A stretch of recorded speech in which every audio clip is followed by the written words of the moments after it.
আমরা যাদের বিরুদ্ধে আজকে এই রেড নোটিশ অথবা ইন্টারপোলের মাধ্যমে রেড নোটিশ জারি করার জন্য পাঠিয়েছি তারা হলো মিস্টার ওবায়দুল কাদের, মিস্টার আসাদুজ্জামান খান কামাল। আমরা ইন্টারপোলে পাঠানোর জন্য আপনারা জানেন যে প্রক্রিয়াটা হচ্ছে আমাদের এখান থেকে কোর্টের আদেশ এবং আমাদের চিঠি সহ মিনিস্ট্রি অফ হোম অ্যাফেয়ার্সের কাছে যায়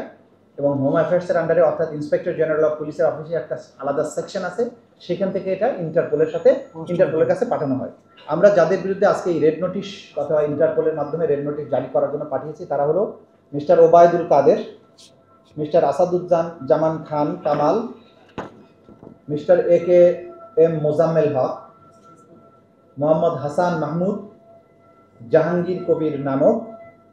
শেখ ফজলে নূর তাপস, মহিবুল হাসান চৌধুরী নওফেল, নসরুল হামিদ বিপু, মোহাম্মদ আলী আরাফাত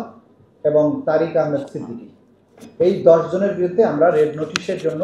সমস্ত ডকুমেন্ট তৈরি করে আমাদের অফিস থেকে ইন্সপেক্টর জেনারেল অফ পুলিশের অফিসে পাঠিয়েছি এবং তারা সেখান থেকে যথা নিয়মে এটা ইন্টারপোলের কাছে পাঠাবে। আজকে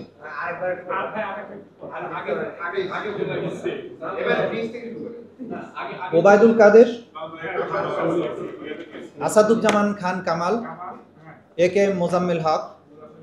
হাসান মাহমুদ, জাহাঙ্গীর কবির নানক, শেখ ফজলে নূর তাপস, মহিবুল হাসান চৌধুরী নওফেল, নসরুল হামিদ বিপু, আলী আরাফাত, তারেক আহমেদ সিদ্দিকী।